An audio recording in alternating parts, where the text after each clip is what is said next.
Olá, amigos da TVL, está começando o programa Nossa Gente. Meu entrevistado hoje é o Frei Edgar. Frei, muito obrigado por ter aceito o nosso convite e participar aqui do programa. Estou muito contente de receber vocês hoje na nossa casa, viu, para papear um pouco, falar um pouco, dialogar um pouco comigo e também com os cameramen, viu, que estão aqui, viu, vendo a nossa possibilidade, vendo um pouco da nossa vida. Viu. Pois é, e o senhor tem uma bela e longa história, né? O senhor nasceu e se criou na Alemanha, né? Eu nasci na cidade de Osnabrück, que fica no norte da Alemanha, perto de Hannover, de Bremen. Um pouco mais longe é a cidade de Hamburgo, que certamente muitos de vocês já estiveram, porque é um porto internacional e uma cidade muito importante. Talvez a cidade de Hannover é mais conhecida pelas exposições mundiais, onde muitos de vocês certamente já participaram. Então, minha cidade de Hannover são apenas 100 quilômetros. Pois é, eu dizia que o senhor nasceu, se criou na Alemanha, isso já faz um tempinho, né, Frei? Sim. Eu tenho 81 anos que eu vou fazer na semana que vem. Viu? E tenho 57 anos de Brasil. Eu vim aqui para o Brasil exatamente para ajudar, para ser missionário, para, de alguma maneira, na época, os brasileiros, os padres franciscanos, estavam, como se diz, visitando a minha cidade e eu me interessei muito para ser padre, para ser frade. Viu? Eu tenho alguns religiosos na minha família.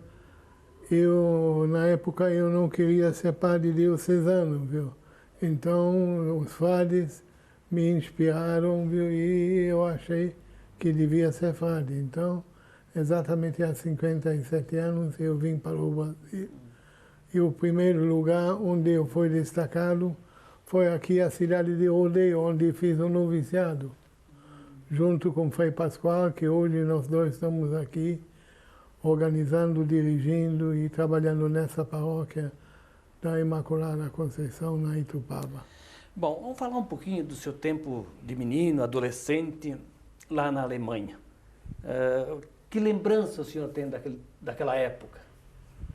Tem uma lembrança muito boa, uma lembrança também negativa, porque foi exatamente durante a guerra. Não é? A gente ficava mais no abrigo aéreo que em casa, porque a gente tinha que se proteger contra os bombardeiros dos ingleses, dos americanos principalmente, viu, que bombardearam a nossa cidade. A nossa cidade é uma cidade industrial, viu? A gente pode comparar um pouco com Blumenau. Ela tem muitas tecelagens, que nem aqui, mas também tinha realmente, viu, muitas fábricas de guerreira. Eles faziam tanques. A Camanguia, que hoje não existe mais aqui no Brasil, mas a Camanguia fazia tanques e fazia jipes e fazia munição para a guerra. Então, os ingleses e os americanos conseguiram, de fato, bombardear essa cidade, viu? Arrasar. 1945, o Domingo de Ramos, eles acabaram totalmente com essa cidade. Hoje ela se reergueu, porque é uma cidade que foi fundada pelo rei Carlos Magno, em 800. Então essa cidade tem 12 mil anos. É uma cidade antiga, tem muitas igrejas antigas, uma cidade bonita, uma cidade que tem um valor cultural, valor histórico e valor arquitetônico de alta qualidade. Antes do bombardeio das forças aliadas, como é que era o dia a dia, mesmo em meio à guerra, assim, era possível levar a vida normalmente Ou sempre naquela preocupação de que alguma hora... Não, a gente levava a vida normalmente. Eu estudava no ginásio, minhas irmãs, eu tenho 3 irmãs, também estudavam. O meu pai, que estava na guerra, e minha mãe, e minha avó e meu avô viviam conosco, porque no primeiro grande bombardeio, os meus avós já perderam toda a propriedade deles. E o que era dito para as famílias alemãs aí, lá no princípio da guerra? Vamos dizer, eles foram iludidos pelo Hitler, iludidos pela capacidade dele, viu, de a loquacidade, viu, e acharam que ele estava certo. Na realidade, ele estava totalmente errado, não é? E quem não rezava na dele, viu, ele era realmente castigado, viu? Castigado por pequenas coisas, não é? Alguém da sua família, do convívio do senhor naquela época, passou por algum constrangimento, castigo, como o senhor diz? O senhor tem lembrança? Cada família, viu, cada família, conforme a cabeça, tinha uma carteira onde tinha realmente os alimentos principais. Então tinha lá açúcar, arroz, feijão, viu, batata, carne, etc. Então era picotado, viu? Cada cartela era picotada. Vocês não andavam na linha, viu? Vocês não recebiam essas cartelas.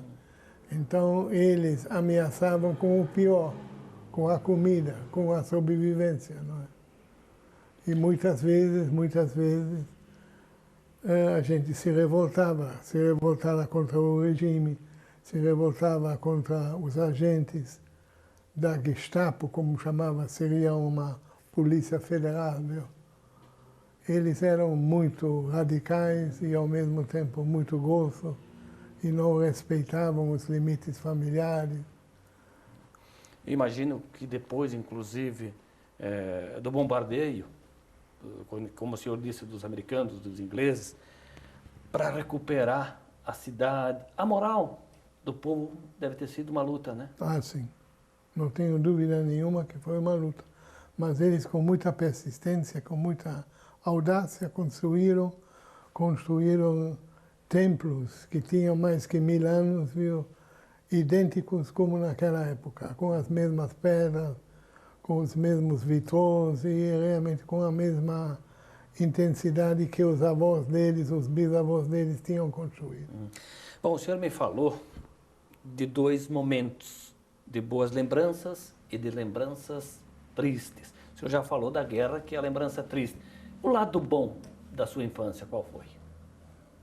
O lado bom da minha infância foi a minha família, uma família muito unida, uma família que a gente poderia dizer que falava a mesma linguagem, nunca nos brigávamos e realmente um ajudava o outro, porque tudo era racionado. Então, um dia, por exemplo, um tinha muita carne, então a gente fazia que o outro também participasse, viu? Outro dia ele tinha talvez mais batatas, então a gente mandava para lá, eu de bicicleta, eu levava, viu? E realmente a gente levava uma coisa e recebia outra. Era um intercâmbio, a gente pode dizer, muito grande, principalmente entre os familiares, porque a gente não podia fazer abertamente, porque essa polícia federal lá, como a gente poderia traduzir, a tal da Gestapo, viu? Eles estavam em todos os lugares. Em todos os lugares e principalmente nos ônibus. E faziam revisões. E quando tinha mantimentos, tinha que entregar tudo. Você tinha que mostrar o recibo do supermercado ou da loja, ou senão você tinha que entregar tudo. Agora, o senhor e a família também era muito religiosa. Geralmente, frei, padre, irmãs, né, sempre tem origem religiosa. Certo. O senhor já disse que é filho de pai e mãe muito devoto, religioso. Como é que foi conviver religião, guerra naquela época?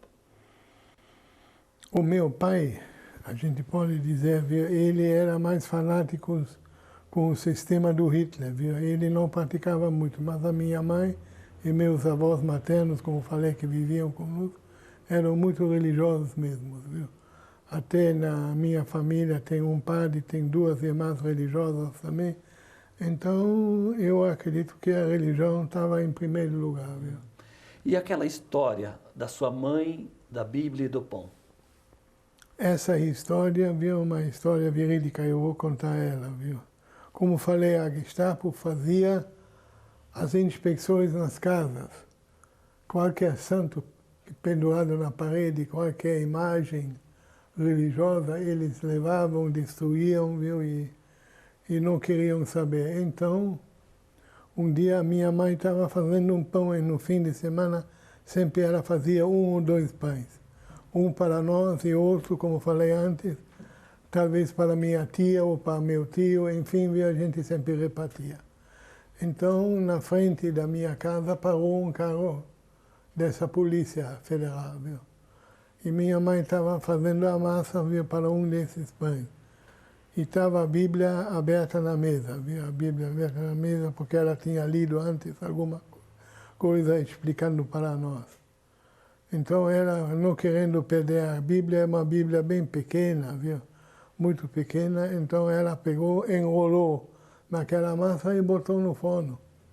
E quando os policiais chegaram, então, o pão já estava assim, com um cheiro bom, então eles falaram, não, nós vamos esperar um pouco, depois nós vamos cortar, viu? A gente quer realmente apreciar esse pão que a senhora está fazendo. Graças a Deus que não aconteceu. Então, eles foram embora e depois a gente tirou a Bíblia. A minha irmã realmente tem essa Bíblia até hoje, viu? E o senhor tem em mente essa história, ele deve ter contado para muitas crianças na catequese, na igreja? Eu contei muitas vezes na primeira comunhão, na época da catedral, onde trabalhei 8 anos, eu contava na época, viu? Realmente eu fazia a aplicação, o pão da vida, viu?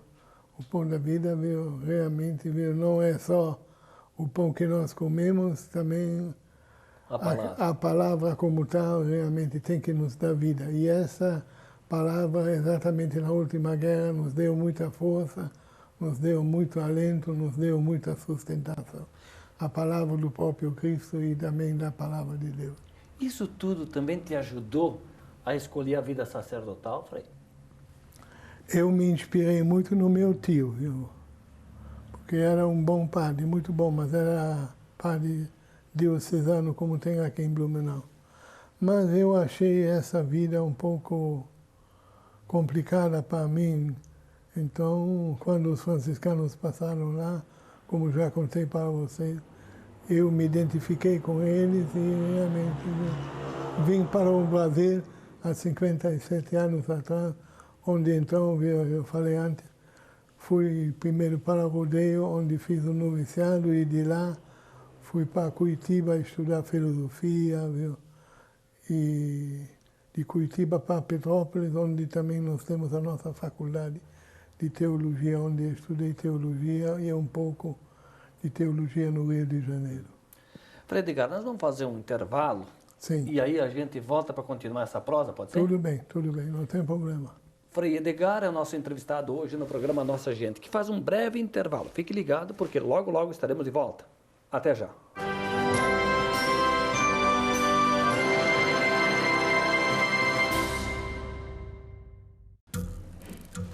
As formas de comunicação mudaram, porém a necessidade das pessoas serem ouvidas continua igual.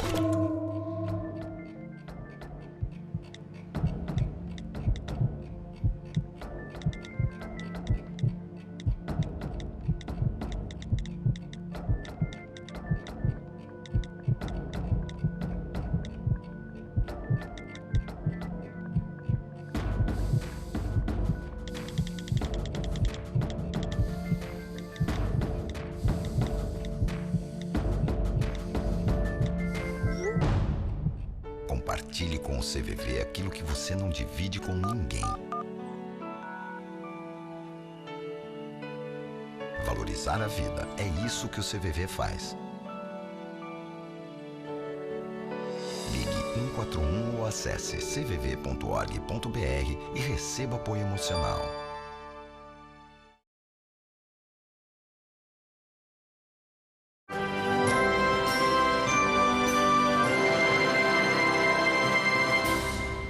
volta na sequência do programa Nossa Gente. Meu entrevistado hoje é o Frei Edgar. Nascido na Alemanha, o senhor concorda que escolheu o Brasil para viver? Eu realmente escolhi o Brasil porque eu sabia que é um país que é muito bom, viu? E é um país onde estou vivendo 57 anos e estou me realizando plenamente e estou muito feliz. Eu, por exemplo, não gostaria de trabalhar como padre, como foi na Alemanha, não gostaria, de jeito nenhum. Me sinto aqui plenamente realizado, viu? E muito feliz junto com esse povo de Blumenau e junto com todos os brasileiros que vivem aqui. O senhor está aqui em Blumenau há pelo 20 menos anos. 20 anos? 20 anos. Como o senhor disse, lá na catedral foram 8 anos, um tempo na Vila Nova, né? Ficamos 3 anos na Vila Nova, depois o Angélico me transferiu lá para Itupava Central, São José Operário, e o Dom José pediu que a gente tomasse conta aqui do santuário. Nós já estamos 5 anos aqui também. Somando tudo, 20 anos. É, 20 anos. Aqui cuidando dos devotos e de Nossa Senhora Aparecida. Exatamente. Bom, o senhor se ordenou então... Me ordenei em Petrópolis no ano de 1963. Na Ordem dos Franciscanos. Na Ordem dos Franciscanos, exatamente. A Ordem dos Franciscanos, ela existe já há um bom tempo e em boa parte do mundo, né? Certo. Tem mais que 800 anos. É a Ordem... E aí tem um negócio... Fundado pelo São Francisco Sim. de Assis, que todo mundo conhece. É um santo assim, Protetor muito dos humano. animais também, né? Muito humano, muito simples, muito honesto, ao mesmo tempo muito divertido. E uma pessoa, viu, que a gente pode dizer que tinha muita transparência, já na época e hoje continua, através dessa capacidade e ao mesmo tempo dessa autenticidade que ele conseguiu implantar na época e até hoje existe. E tem muitos seguidores, tem muitas pessoas que seguem exatamente essa linha, que é uma linha mais evangélica, não é? E a São oração... Francisco queria realmente vivenciar e testemunhar o Evangelho. Não é? E aquela oração de São Francisco de Assis é muito, muito bonita. Muito bonito mesmo. Eu dizia também que ele é um santo protetor dos animais também, né? Gostava muito de animais. Certo. Santo italiano, né? Nasceu Italiano, Assis é mais ou menos uns 150 quilômetros de Roma. Agora, Frei Edgar, uma homenagem também justa que na escolha do nome do Papa atual, né? Ele escolheu Francisco, em homenagem a São Francisco, né? Exatamente. E as causas de São Francisco. Exatamente. E a nova encíclica também, ele se inspirou muito em São Francisco para escrever sobre a ecologia, sobre o mundo atual, sobre as realizações. Enfim, ele sempre volta à nossa pedagogia franciscana. Qual é o lema, a missão franciscana, Frei? O nosso lema é paz e bem. Realmente o mundo precisa muito de paz e precisa muito mais de bem. Isso nós queremos, de alguma maneira, vender e eu acredito que São Francisco nos ajuda nessa determinação, viu? Para sempre ser paz e bem também para aqueles que estão ao nosso lado muitas vezes gritando realmente dessa falta. Agora, a gente falou da história de São Francisco, da ordem franciscana, né, que ela existe em boa parte do mundo, muito forte aqui no Brasil. Os freis franciscanos estão em Blumenau também há muito tempo? 150 anos. Lá vai uma longa caminhada. Uma longa caminhada, certo? Muitos outros freis. E foram, a grande maioria foram frades da Alemanha, que vieram da Alemanha para implantar exatamente nosso esquema aqui e nossa pedagogia e nossa vida. Frei Edgar, como é que o senhor define essa trajetória sacerdotal e, no seu caso, é mais de 50 anos, né? É, 51 anos. Não é para qualquer meio século de atividade, né? É um tempo, né? É um tempo. Eu trabalhei, vou dizer para vocês, o primeiro lugar onde eu fui destacado foi Bauru. Bauru, uma cidade, a gente pode dizer, bonita, viu? Um ponto ferroviário lá. Então, construiu uma igreja lá, mais ou menos do tamanho da catedral nossa aqui, viu? E de lá, então, os nossos chefes me chamaram para São Paulo, onde fiquei 15 anos. Depois eu fui para Bragança Paulista, onde nós temos uma faculdade, onde eu fiquei 6 anos como diretor dessa faculdade. De lá, fui para o Rio de Janeiro e fiquei 12 anos no Rio de Janeiro. E do Rio de Janeiro vim exatamente para Blumenau. Mais ou menos é a trajetória minha, mais ou menos. E como é que funciona dentro da ordem franciscana? Acaba atendendo os pedidos do bispo também? Ou existe um comando para designar a transferência para um lugar para o outro? Não, existe realmente um intercâmbio entre o bispo e o nosso chefe. Nós chamamos ele de provincial. Existe, viu? E então os dois combinam, viu, para haja realmente uma certa harmonia, haja também uma certa realização para as pessoas, que a pessoa não se sente amarrado, viu, mas que ela realmente se liberte, se realize e ajuda também na realização do outro, viu? Isso é importante, porque não adianta que alguém fica feliz e não consegue fazer feliz o outro, viu? Nesse sentido, o senhor é um frei, uma pessoa muito querida, né, por todos nós, os habitantes aqui de Blumenau, imagino por onde o senhor passou também. Como é que é esse convívio com a comunidade no dia a dia, nos afazeres? Porque a comunidade sempre tem que estender a mão para ajudar né, o frei, o padre que toca a paróquia para as coisas andarem, né? Como é que é essa relação? Essa relação, eu acredito que é uma relação de pessoa para pessoa.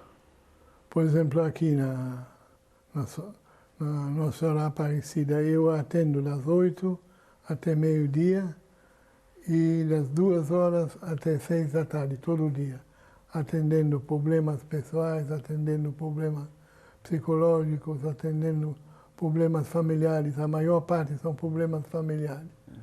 E um fala para o outro, e com isso, realmente a gente estabelece uma certa harmonia entre as pessoas, procurando realmente ser alguém que ajuda, que indica, porque a gente não resolve os problemas dos outros. Eu acho que a gente deve ser indicador, e indicador de alguma maneira com bastante elasticidade e ao mesmo tempo com bastante determinação. Viu? O que o senhor passa? Conselho, uma mensagem positiva, motiva a pessoa? Certo. Porque a problemática está sempre na pessoa. Então a gente mostra para eles, viu, que está dentro dele e através dele a gente procura uma diagnose que em geral a gente encontra, viu, através do diálogo, através da sinceridade, muitas vezes através também da sinceridade e ao mesmo tempo da verdade, viu? Muitas vezes a gente tem que dizer a verdade. Isso muitas vezes custa caro para a pessoa de ouvir, viu? E a pessoa muitas vezes fica admirada, viu, que sabe, estava tudo dentro dela e faltava apenas um pequeno empurrão. Um detalhe a mais. É, exatamente. Agora, haja paciência, né, padre? O Certo. dia inteiro ouvindo os problemas, chegar no final do dia, separar o joio do trigo e vida que segue. Eu não procuro levar os problemas aqui para casa. Eu deixo lá na secretaria. Porque eu acredito que a nossa vida pessoal aqui do Frei Pascoal e eu é uma e a vida da paróquia é exatamente uma outra. O senhor, Frei, deve ter tanta história para contar, episódios desses 50 anos, né? Acontece que uma noite eu voltei de uma reunião de cursilistas. Voltei de uma reunião de cursilistas tarde, viu? Lá por 1 hora por aí, viu? eu vi a igreja toda iluminada. Então eu fui na igreja, fui lá no coro do órgão, viu? Eu vi um cara lá na frente. Nós temos lá um genuflexório, e o genuflexório, ao mesmo tempo, é um cofre, onde a gente coloca dinheiro de Santo Antônio, pão de Santo Antônio. Tem uma imagem de Santo Antônio bonito na frente, viu? E vi uma pessoa lá com o arame de aço, na ponta, um chiclete tirando o dinheiro. Fazendo a pesca. Fazendo a pesca. Ele foi tão esperto. Na época não existia ainda a nota de 50 nem de 100. Acho que o máximo era 20. Então, ele tirava, via, quando não ajudava, ele colocava no outro buraco. Então tinha um monte lá de 20 lá e outro monte de 10 por aí, viu? Então eu tirei os sapatos, viu, e ele não me ouviu, viu, dei um pontapé na traseira dele, para não dizer outra palavra, que ele quase abraçou Santo Antônio, viu? Faltou muito pouco. Em todo caso, o cara começou a realmente se defender, viu? Se defender, viu? E me deu até também ele tinha um estilete de ferro, viu? E até sangrou bastante, viu? Deu aqui. Mas em todo caso eu botei o cara lá para fora, viu? Botei para fora, viu? E por acaso, nesse lago São Francisco passou uma polícia, eles viram. Então levaram o cara, viu? Tentativa de homicídio, viu? E não sei o quê. Foi preso. Foi preso. Na época eu ia com Dom Evaristo. Antes, é o célebre Gadial, viu? Que foi meu professor também do Frei Pascoal. Então, ele sempre ia comigo, de 15 em 15 dias, nós íamos na Carandiru, o grande presídio lá, viu? E encontrei o meu cara lá, viu? Então ele falou para mim assim, olha, você bateu tanto em mim, viu? Quando eu vou sair da cadeia, viu? Eu vou te matar, viu? Tudo bem, eu não me impressionei muito com isso, Eu vi que conheci então a família dele. Ele disse que roubou o dinheiro porque ele não tinha aluguel para pagar, viu? Então, só que ele nunca esperou que um frade, uma hora de madrugada, estava lá na igreja, né? Ele sabia onde tinha luz, ele sabia tudo lá, viu? É um cara realmente muito esperto. Ele me pediu então, viu, porque ele não aguentava mais, para eu dar um jeito de tirar essa queixa da jurisprudência, viu? E eu falei com o promotor, falei com o desembargador, falei com meio mundo, viu? Em todo caso, a gente conseguiu tirar. Agora o cara estava aqui, o que fazer? A única coisa que ele sabia é guiar carro. Então eu tinha um dinheiro guardado dos meus pais, os meus parentes que eles me mandaram, acho que nos 25 anos de padre, eles fizeram uma coleta na Alemanha. Eu coloquei esse dinheiro à disposição e comprei um carro para ele. Um carro, como se diz, táxi. Um carro táxi, viu, para ele sobreviver e ao mesmo tempo ter o dinheiro, viu, para a família dele. Viu? E quando eu ia para São Paulo, viu, só telefonava e ele me pegava em qualquer lugar, seja no aeroporto, seja na rodoviária, viu? Me levava por todo canto. Viu? Hoje ainda ele mora lá em São Paulo, viu? Um sujeito, a gente pode dizer, viu, que é muito bom, viu? Eu acho muito bom, viu? Só que ele entrou na malandragem e através dessa malandragem ele perdeu realmente o conceito, a personalidade dele e mais alguma coisa, não é? Menos mal que em tempo... Em todo caso, viu, a gente procurou ajudar ele, hoje ele se refez e vive na sociedade. E com o Fusca, ele anda com o Fusca ainda, ou ele comprou outro Fusca, viu? Acho que ele vendeu esse que nós demos para ele e comprou outro, mas em todo caso ele vive a vida, viu, taxiando em São Paulo. Viu? Então, Frei, suas considerações, a mensagem à nossa gente. Tudo bem. Prezados telespectadores, talvez vocês se cansaram comigo, com o Minosso aqui, viu? Mas eu acredito, ao menos, vocês ouviram alguma coisa diferente. A minha vida sempre foi essa, viu? Eu quero ser feliz e ajudar na felicidade do outro. Eu quero me realizar e quero ajudar na realização dos outros. Exatamente, isso é um programa que me ajudou muito.